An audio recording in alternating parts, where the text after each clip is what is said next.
Venezuela Defense Minister Vladimir Padrino Lopez denounced that foreign military exercises in waters near Trinidad and Tobago constitute a deliberate threat to peace in the region. In Brazil, federal police arrested former President Jair Bolsonaro under preventive measures.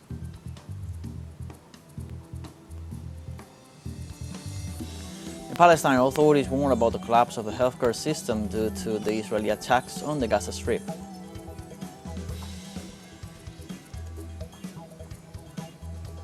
Hello, welcome from the South. I'm Luis Alberto Matos from the teleSUR studios in Havana, Cuba. We begin with the news.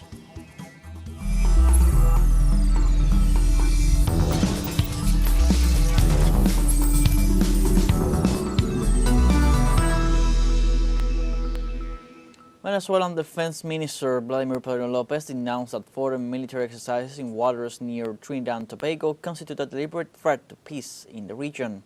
Padrino Lopez condemned the presence of warships in the area, asserting that they are maneuvers to threaten Venezuela.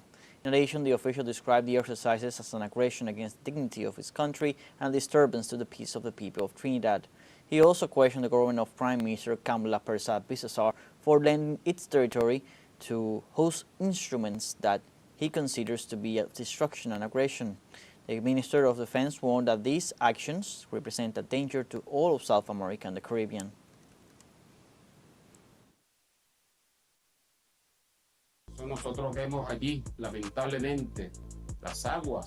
We regrettably see the waters that barely separate us from a sister nation such as Trinidad and Tobago, a territory that, from a geographical point of view, is a geological continuation of the Paria Peninsula, a territory which belonged to the provinces of Venezuela.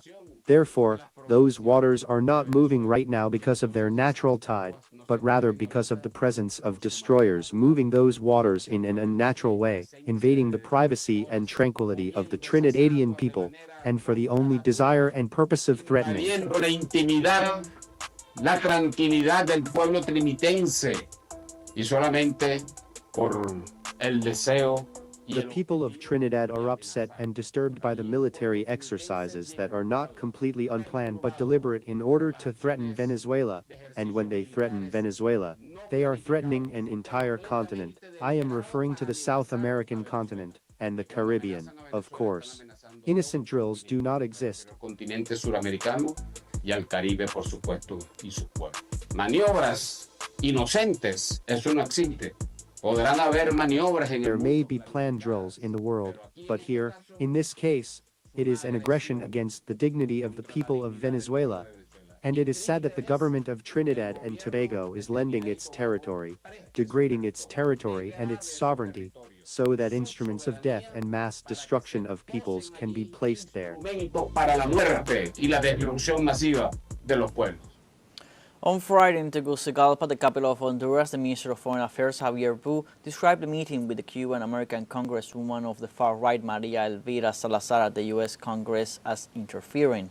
Although he downplayed the importance of the subcommittee that the legislator presides over, stating that it lacks relevance in the United States, he questioned the interference in Honduras' internal affairs. In the meeting convened by Ms. Salazar, not even representatives of President Donald Trump's government participated.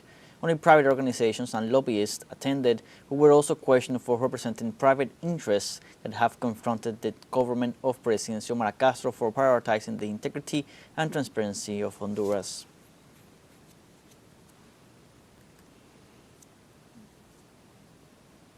In Bolivia, a specific law protects children and adolescents orphaned by femicide, granting them state support in the areas of economy, health, and education so they can continue their studies, even at the university level. Our correspondent Frei Morales has the story. The law expressly obliges the state to protect, until they reach adulthood, children and adolescents who are left orphaned, as a consequence of femicide.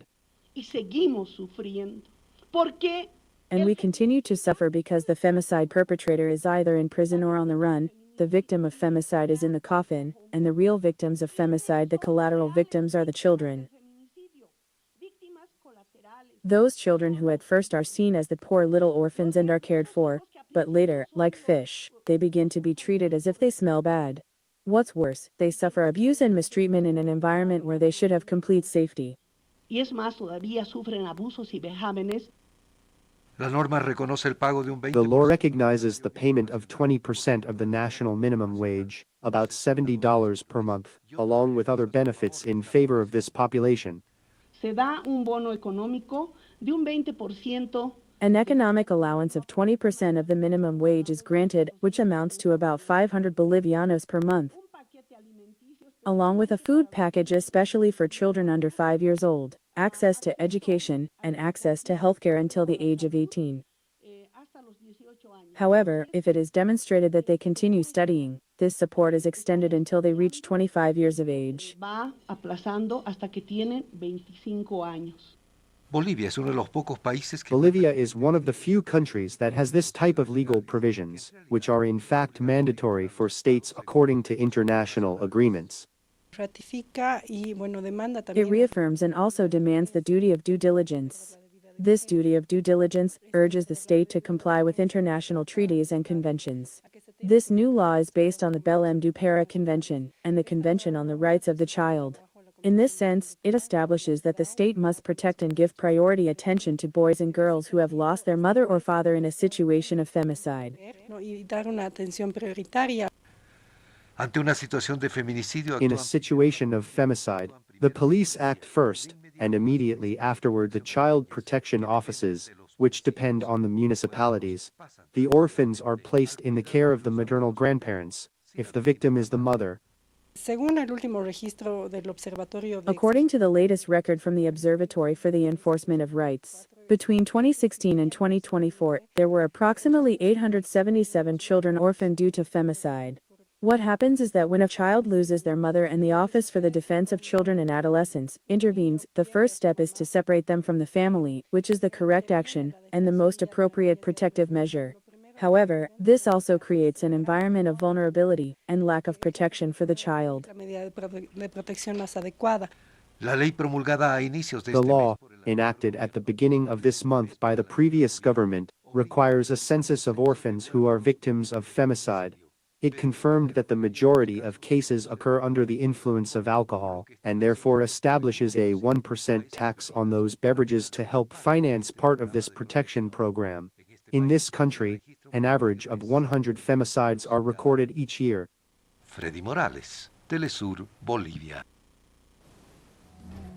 We have our first break coming up. Remember, you can join us on TikTok at teleSUR English, where you'll find news in different formats, news updates, and much more. We'll be right back. Stay with us.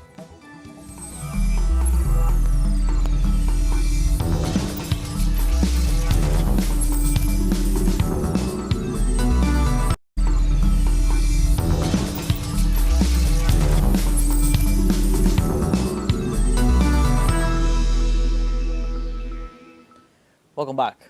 Brazilian federal police arrested former President Jair Bolsonaro on the preventive measures ordered by the country's federal Supreme Court. On Saturday, officials arrived at Bolsonaro's home in Brasilia to carry out the due process of transferring him to police headquarters. Authorities reported that the measure was taken with the aim of maintaining public order and security in the country. Since August, the far-right leader had been under house arrest at his residence for failing to comply with the precautionary measures established in that case.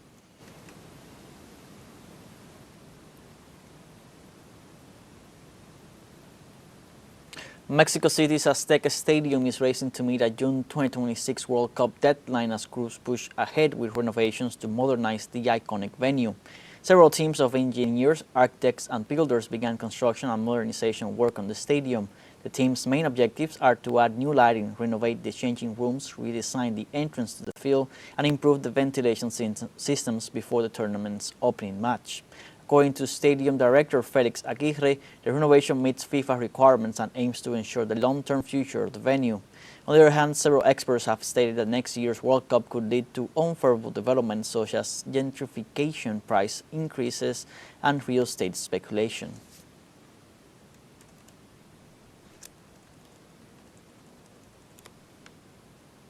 On Friday, Cuban President Miguel Díaz-Canel received UN Special Rapporteur Alina Duhan at the Palace of Revolution in Havana. During the meeting, the president discussed how U.S. imposed sanctions have affected the lives of all Cubans.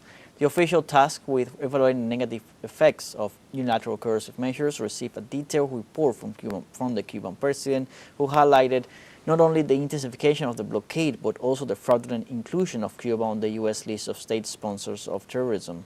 During the meeting, which also included Foreign Minister Bruno Rodriguez and other government officials, the President discussed the economic and social damage caused by these measures, emphasizing the difficulties faced during the recovery efforts in eastern Cuba after Hurricane Melissa, as well as the illegality of the list drawn up by the White House.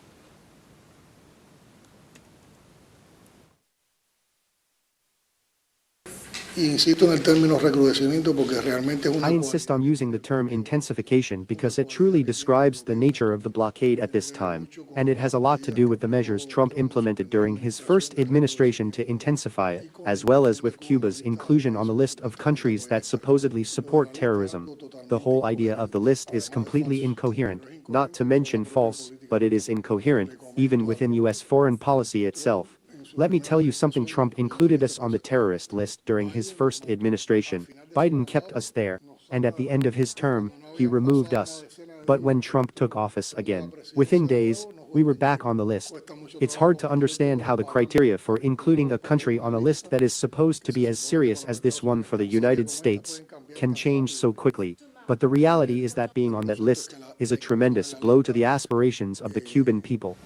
Es un golpe tremendo a las aspiraciones del pueblo cubano.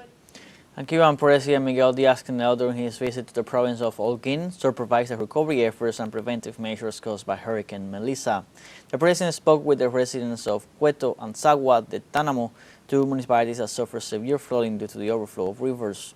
In turn, thousands of homes have been affected in the area, while electricity and communication services have almost fully recovered. Díaz-Canel also instructed to find a definitive solution to the water supply and to reinforce the epidemiological surveillance to prevent diseases such as dengue fever. Similarly, the Cuban president emphasized that the population of Holguín is not alone and that the revolution is advancing in this battle to address the situation.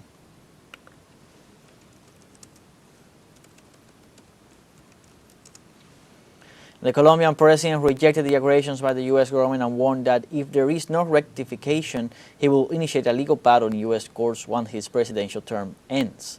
The measure responds to the inclusion of Gustavo Petro in blacklists and to the false accusation of being a drug trafficker. Likewise, he questioned the application of the term terrorist, affirming that a young person who protests, a Latin American migrant, or someone who commits an offense out of economic necessity does not fit that definition. He argued that the true terrorists are the imperialist U.S. government, which kills innocents in boats and during peaceful protests. Finally, he clarified that this legal battle will begin once his mandate ends, although a period of negotiation will be opened beforehand as a gesture of political coherence before proceeding in the courts.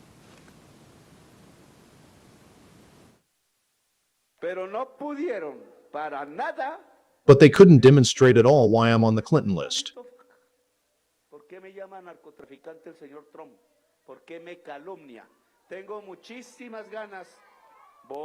Why does Mr. Trump call me a drug trafficker? Why does he slander me?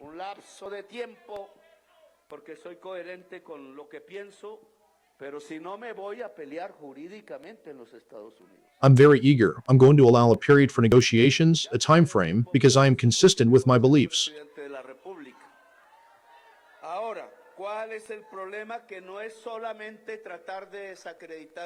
But if not, I will fight this legally in the United States.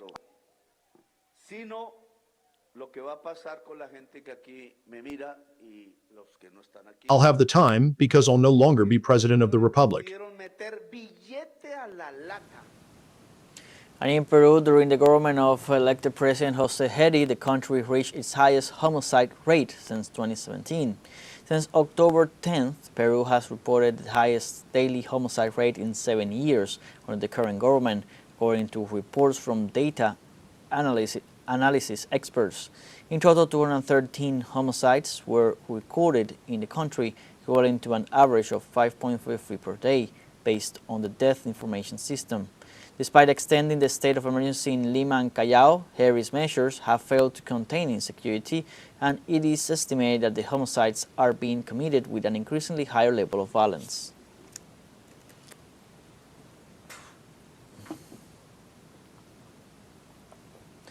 And in Chile, presidential candidate Jose Antonio Cast from the Republican Party attacks the migrant community, threatening to expel them if elected in the upcoming December 14th runoff.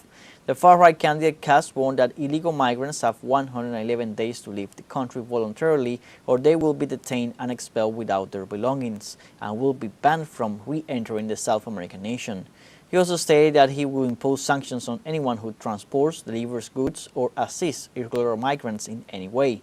Cast's far-right political model threatens to be even more extremist than the current government, with implementation of racist and neoliberal policies that undermine citizens' rights.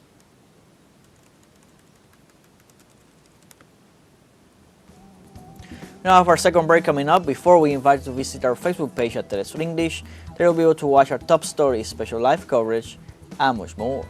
Follow our page and activate the notification button to stay up to date on the world's most recent events. And final break, don't go away.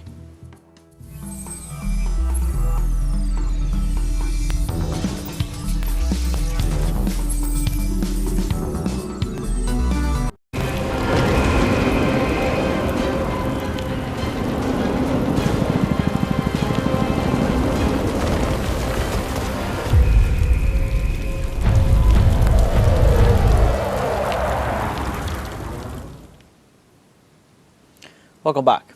Palestine authorities warned about the collapse of the healthcare system due to Israeli attacks on the Gaza Strip. The authorities warn of a serious shortage of vital supplies, including medicines. They say that Palestinians are dying while waiting for treatment, as hospitals do not have the resources to treat different diseases. Authorities also highlighted the lack of a constant supply of fuel to keep the power plants of healthcare facilities running.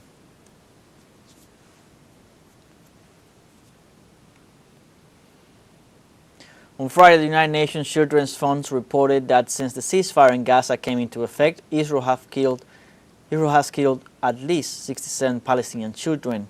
According to the report presented by the organization spokesperson Ricardo Pires, among the victims is a baby girl who was killed during an airstrike against Han Yunis in the south of the Gaza Strip this Thursday.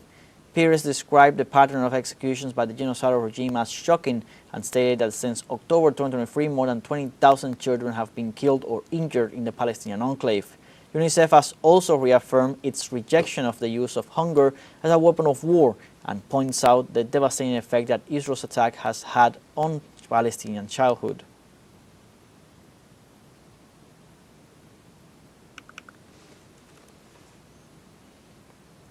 And in Palestine, a third intifada could erupt in the occupied West Bank in response to the escalation of Israeli violence. The Popular Front for the Liberation of Palestine denounced that the increasing violence by Israelis, acts of vandalism, and attacks on Palestinian civilians reveal a deeply entrenched fascist and racist doctrine among settler gangs. Additionally, the international community condemned the illegal Israeli settlements. It is important to note that the Zionist regime has intensified violence in the West Bank since October 7, 2023, when it launched a genocidal war against Gaza. Since then, Israeli forces and settlers have murdered hundreds of Palestinians in the occupied territory.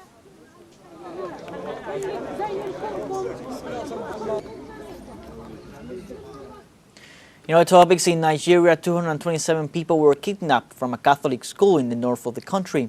Nigerian media reported that armed groups arrived on motorcycles and fired into the air before kidnapping the students and teachers from the Catholic primary and secondary schools of St. Mary in the area of Akwara.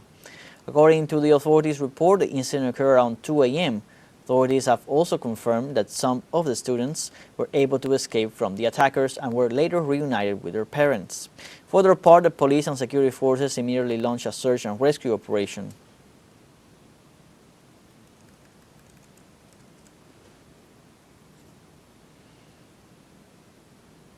And the G20 summit opened on Saturday in South Africa with an ambitious agenda to make progress on solving some of the long-standing problems that have afflicted the world's poorest nations. The event was presided over by South African President Cyril Ramaphosa, in which he declared that the desire for development in the global south and on the African continent would be reflected in the agenda of this major forum. This edition has a special focus on climate change mitigation and its impact on other nations, continuing the stance defended by South African Minister of Forestry, Fisheries and the Environment Dion George at the COP30 in Brazil. The main challenge this year is the boycott by the United States on the grounds that South Africa is applying racist policies against whites and persecuting its white Afrikaner minority.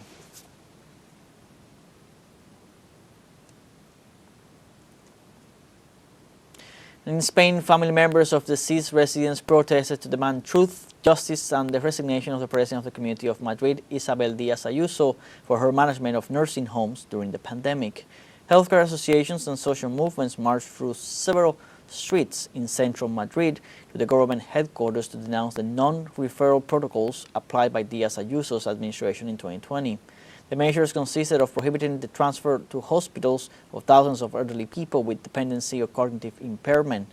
According to the figures, at least 7,290 residents died without being transferred.